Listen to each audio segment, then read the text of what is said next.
जो मरते समय जिसका चिंतन करता है वो उस गति को प्राप्त करता है। इसलिए आप लोग मरते समय भगवान का चिंतन कीजिएगा, संसार का चिंतन ना कीजिएगा। भरत जी नाम के भक्त हैं जो चर्चा चल ही रही है। जब इनकी मृत्यु होने लगी ना, तो इनके पास एक इनका पालतू मृग था, जैसे आप लोगों का पालतू कुत्ता होता है। अच्छा, आप लोगों का जैसे कुत्ता होता है, और जब आप लोग मरते हैं तो कुत्ते का ही चिंतन करते रहते, मेरे कुत्ते का क्या होगा, कुत्ते का क्या। फिर उसी कुत्ते के पिल्ले बन के आप लोग पैदा हो जाते हैं।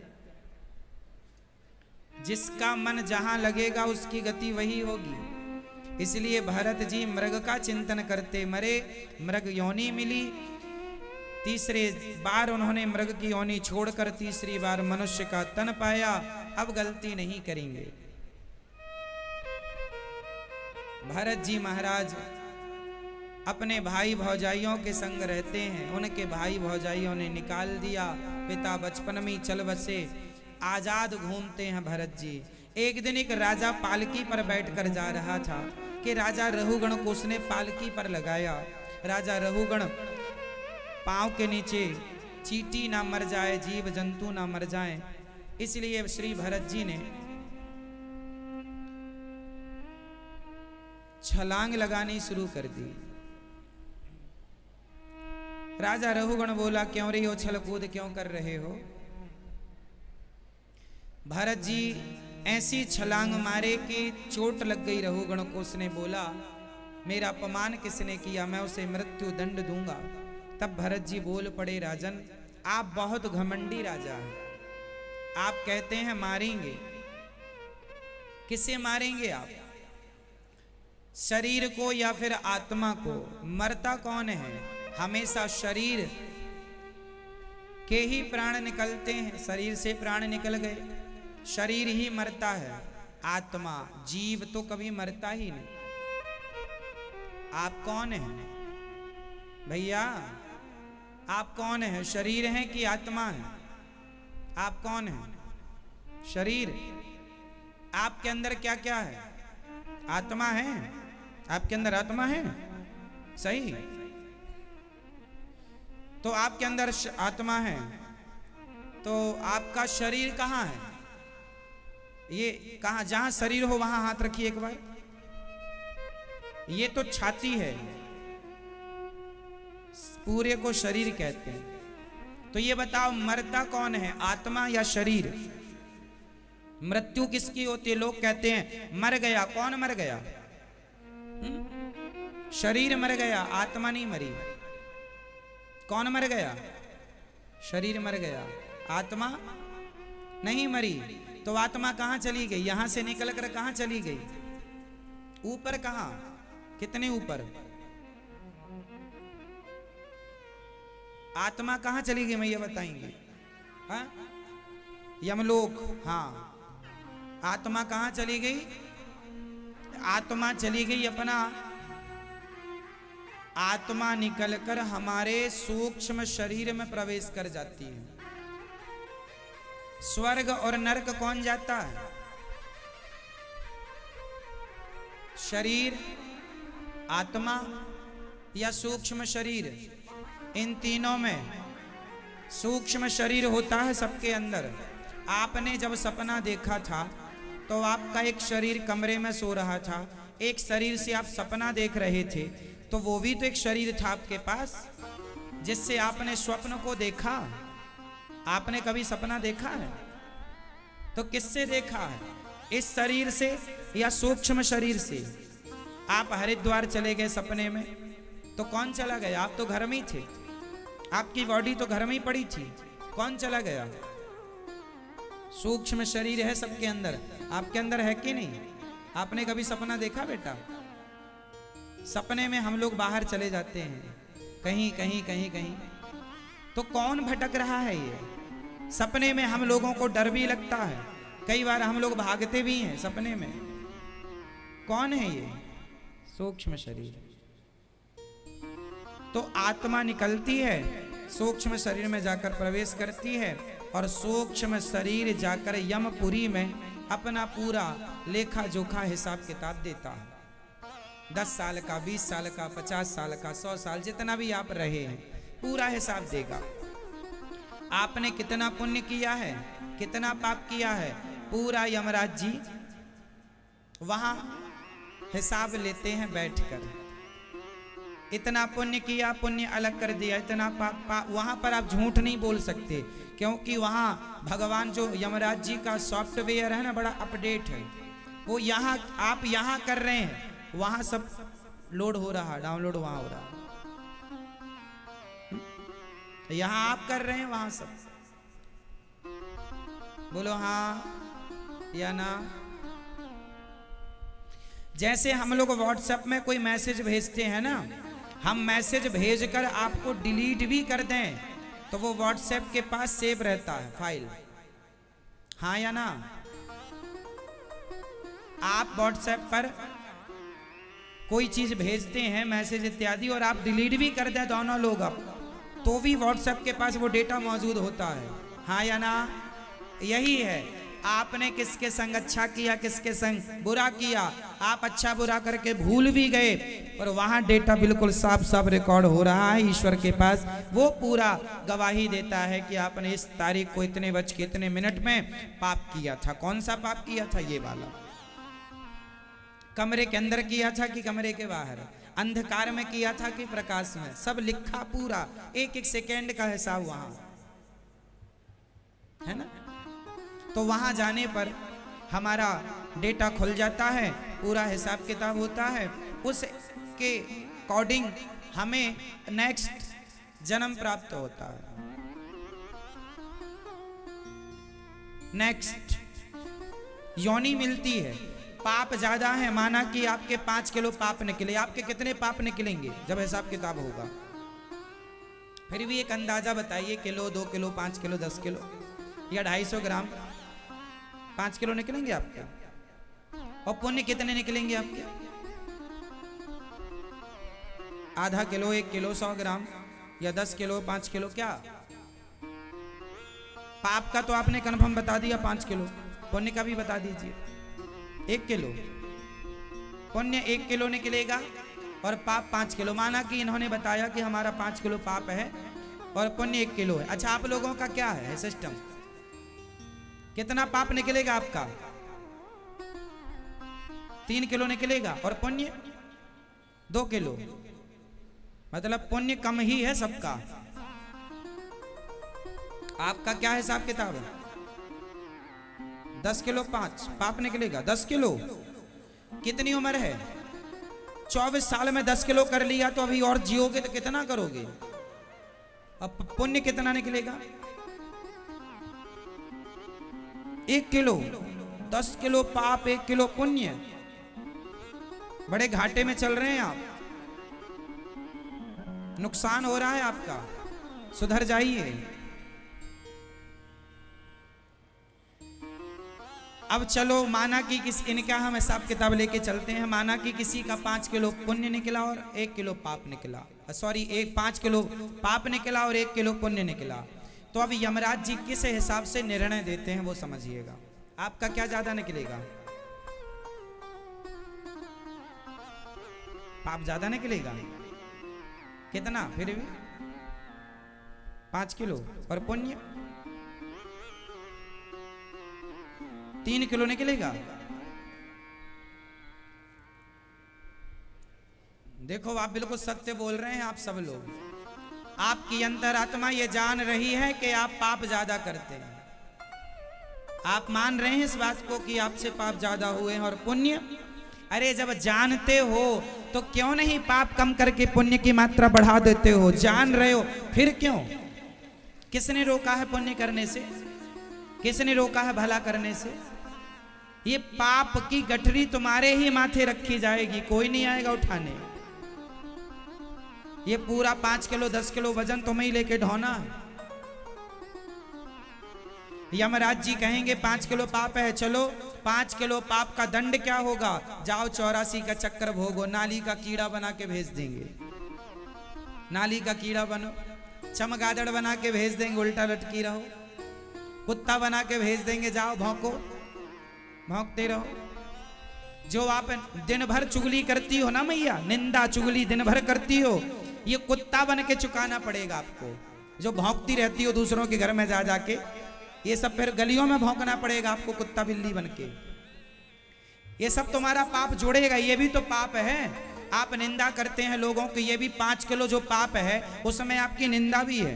जो निंदा करते हो लोगों की, चुगली करते हो, जो झूठ बोलते हो, कपट करते हो, ईर्ष्या करते हो, द्वेष करते हो, नफरत करते हो, भरी पड़ी है नफरत, जलते हो आप लोग, छल करते हो, ठगते हो, यही तो पाप है। निर्दयी हो गए हो। कुत्ता बिल्ली को कई लोग ऐसे होते हैं, कुत्ता बैठा है पीछे से जाके उसको मार देते हैं। क्या बिगाड़ा था कुत्ते ने तुम्हारा, क्यों मार दिया? ये भी एक पाप है। अनायास ही आप किसी को मारते। चिड़िया बैठी है, पत्थर उठाया, जोर से मार दिया, धोखे से लग गया, मर गई चिड़िया, वो पाप तुम्हारे माथे आ गया। कुत्ता बैठा है पीछे से जाके, कई लोगों को देखा होगा कुत्तों को पत्थर मारते रहते हैं। क्या बिगाड़ा भैया, कुत्ते ने तेरे बाप का खाता है, वो क्यों मार रहा है उसे? अगले जन्म में तू कुत्ता बनेगा, वो तुझे मारेगा। इसलिए ये सब पाप ही है। ये सब 5 किलो जो आपने गिनाया उसमें ये सब ऐड है। तो 5 किलो पाप का फिर हिसाब किताब भोगना पड़ेगा। जैसे आप चुगली करते हैं, निंदा करते हैं, तो निंदा चुगली के लिए फिर कुत्ता बनना पड़ेगा आपको। हाँ, क्या बनना पड़ेगा?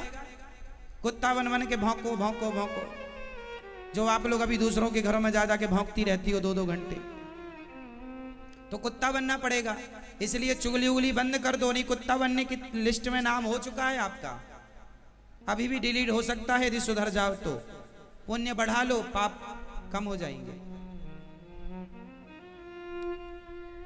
झूठ बोल के जो आप लोग कर रहे हैं, झूठ बोलने वाले को भगवान उल्टा लटकाते हैं। चमगादड़, चमगादड़ जो होती है ना, उल्टा लटकती है। झूठ बोलता है जो, उसे चमगादड़ बनाते हैं। कोरोना फैलाती रहती है फिर चमगादड़। तो आप लोगों को उल्टा लटकाएंगे भगवान। मैया आप झूठ बोलती हो, चमगादड़ बनना फिर अगले जन्म में। मैया आप, ये मैया सो रही हैं क्या? मेरी माँ आप झूठ बोलती हो? नहीं, फिर आप नहीं बनोगी चमगादड़। मैया आप बोलती हो झूठ? झूठ बोलते हो तो चमगादड़ बनोगे। ये मजाक नहीं कर रहा हूं मैं, निश्चित है भाई। 5 किलो पाप का हिसाब तो 84 लाख योनियां भोग की चुकेगा ना भाई। कपड़ा गंदा हो गया है तो धोबी घाट में धोबी ले जाएगा तो आरती तो उतारेगा नहीं, जय कपड़ा देवा है, उसे तो उठा उठा के दे, ये पटका ये पटका, तब ना साफ होगा। तो तुमने जो पाप किया है वो पाप तो धुलाई से ही साफ होगा। तो 84 लाख योनियां इसलिए तो बनी है कि तुम्हारी धुलाई हो जाए। भगवान का हिसाब किताब थोड़ा अलग है। जैसे हमारे यहाँ कोई गलत कर ले तो उसे जेल में भेज दिया जाता है। ईश्वर का जेल 84 लाख योनियां, ये जेल ही है। नाली का कीड़ा बना के भेज देंगे, ये जेल है, भोगते रहो अपना पाप का दंड भोग रहे हो। बंदर बना देंगे, घूमते रहो। थोड़ा बहुत पुण्य किए होंगे तो वृंदावन का बंदर बना के भेज देंगे, चलो यहाँ अच्छा हो जाएगा। बाकी तो फिर वहां भटकते रहो। ठीक है, पापी लोग जाकर के 84 लाख योनियां भोगते हैं, लेकिन उनमें भी जो पाप कर तो लिया है पर पाप का पश्चाताप था। अरे राम राम, मैंने गलत कर लिया, गलत कर लिया। फिर जैसे आपको कुत्ता तो बनना पड़ेगा। जैसे आप चुगली करती हो, निंदा करती हो, तो कुत्ता तो बनना पड़ेगा। लेकिन आपको बड़ा है भगवान, मैंने बड़ा गलत किया, समय बर्बाद कर दिया, मैंने बड़ा है भगवान क्षमा कर दो, मैंने चुगली की, निंदा की, मैंने बड़ा गलत कर दिया। तो भगवान तुम्हें फिर वृंदावन का कुत्ता बना के भेज देंगे। चलो गलती की है पर गलती को मान लिया तो वृंदावन का तीर्थ में भेज देंगे। जाओ, प्रसादी मिलती रहेगी तुम्हें, भक्तों का दर्शन होता रहेगा। भाई वृंदावन का कुत्ता भी कोई सामान्य कुत्ता नहीं, पुण्य किया होगा तब तो वृंदावन का वास कर रहा है। आप मनुष्य होके वृंदावन का वास नहीं कर पा रहे हैं, वो कुत्ता होके कर रहा है, तो कोई तो पुण्य किया होगा, नहीं तो तीर्थ का वास सहज में नहीं मिलता। तो ये जो जैसे चमगादड़ तो बननी पड़ेगी, हे झूठ बोला, हे भगवान, हे बिहारी जी क्षमा कर दो, अब हम बहुत ज्यादा अपराधी हो गए हैं, तो भगवान फिर वृंदावन के ही चमगादड़ बना देंगे आपको, चलो यहीं किसी मंदिर में लटकी रहना उल्टा। बनना तो पड़ेगा, फिर भगवान थोड़ा अपने धाम का चमगादड़ बना लेंगे। इसलिए बनना है तो पाप करो, नहीं बनना तो बाहर आओ पाप से। जैसे जैसे लोग सोते ही रहते हैं, कथा हो रही है, कथा नहीं सुनेंगे, सो लें जरा, सो लें जरा, घर में टीवी लगी है, मोबाइल पे कथा नहीं सुनेंगे, बस सोएंगे, दिन भर सोएंगे, रात भर सोएंगे। ऐसे लोगों को भगवान अजगर बनाते हैं। कथा छोड़ के भी तुम सो रहे थे, जाओ अजगर बन जाओ, अजगर। ऐसे 84 लाख योनियां होती हैं। तो अब आप लोग अपने हिसाब से देख लेना अगली बार आपको क्या बनना है। जगह वगैरह यदि चमगादड़ वगैरह बनना हो तो अपने लिए कोई खंडहर मंदिर देख लेना जहां का आपको लटकना हो उल्टा। अभी से अपनी प्लानिंग कर जाओ, इसलिए ना करना मेरी माँ उल्टे काम। भोगना तो पड़ेगा, कोई चाहे तुम्हारा कोई भी हो, पितामह भीष्म जैसों को भोगना पड़ा तो बचेगा कोई नहीं। जब उनको भोगना पड़ा तो हम अरे गहरे नथु खैरे की बात क्या है, कौन बचेगा। कर्म दंड तो दशरथ जी को भोगना पड़ा। कर्म दंड किसको भोगना पड़ा? राम के पिता दशरथ जी को कर्म दंड भोगना पड़ा, तड़प तड़प के मरना पड़ा श्राप के कारण। क्यों जी? जब कर्म दंड उन्हें भोगना पड़ा जो भगवान के बाप थे, तो हमारा तो क्या होगा, है ना। मैया तेरा क्या होगा रे कालिया।